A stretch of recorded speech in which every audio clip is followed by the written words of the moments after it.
How many reps do you do? I only count when it starts to hurt. Those are the only reps that matter. Muhammad Ali. No pain, no gain. This is Mark Bell from SuperTraining.tv, Super Training Gym, the strongest gym in the West. Going to answer a quick question before I pick up a cup of coffee and throw it into my protein shake, which I got right here. Ba-bam. The question is about CarbNite, carb backloading. Get these questions all the time, but I always want to spit this information out because if no one ever taught it to you, then how do you ever know it? So here we go. This guy deadlifted 625 for 5 reps. It's a big dude, a huge kid. Squatted 700 pounds. This is all raw. I think I saw a video of him benching around 450. So congratulations on the strength. But he did say he wanted to bring his body fat levels down. And when I review his deadlift, you're going to see why.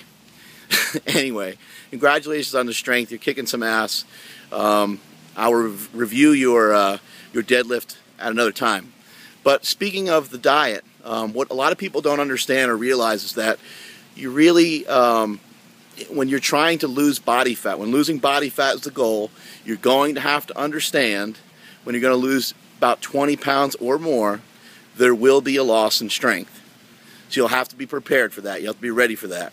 You have to knock off about 10% off your total lifts that you're doing now and almost start over. 700 is going to be about 70 pounds less. It's going to turn to about 635. It doesn't mean you can't rebuild it, because you certainly can. And it doesn't mean that there's not an exception to the rule, because there certainly are. But you got to realize your strength is going to come down quite a bit.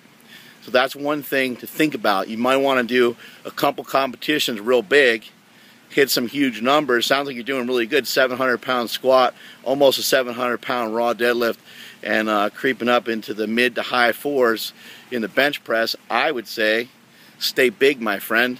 Maybe work on tightening up a little bit. So when you're trying to decide between carbohydrate backloading and CarbNite, what I would suggest for you bigger boys out there, guys that just want to not really drop a lot of weight, what I would do on non-training days, I would not eat a lot of carbohydrates. I'd stay maybe under 100. On days that you do train, I would eat more carbohydrates, including a little bit before training. Not a lot, because it can kind of make you sluggish and slow you down a little bit. I'm also a proponent of the paleo diet, so following some of those principles, staying away from gluten and bread and those kinds of... you don't want excess carbohydrates before you train. Let's just put it to you that way. After training, your body's going to be able to absorb them a little bit better, going to be able to utilize them a little bit better, and that's where they're going to be the most efficient. Something that a lot of people are not realizing, though, is that if you're fat, let's say above, give you the benefit of the doubt, say above 12%, and your goal is to get leaner, period. Your goal is to get leaner, period. If your goal is to get leaner, you don't need carbohydrates even after you train. Branched chain amino acids, whey protein, hydrolate, whatever you want to call it. That's going to be something you're going to want to look into. For a while, I was doing 100 grams of that during training sessions, and also with several digestive enzymes, so I didn't blow it out big time. And then also on top of that, it's just some regular branched chain pills during training sessions, sometimes 6 to about 10. And that was very effective for myself, and that has been a really good way to maintain the muscle mass while stripping off the body fat.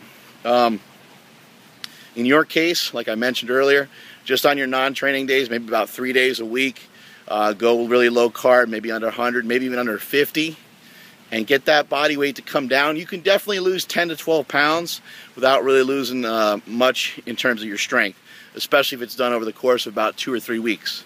It should be fine. If you lose 20 pounds over the course of about 2 months, you can still kind of maintain your strength. So try to do it slowly. Don't do it fast. If you do CarbNite, it's going to be an aggressive drop. You're going to lose 20 pounds in about a week because you're so fat. You got so much to spare. That's not just for him. That's for a lot of you out there, myself included when I started the diet.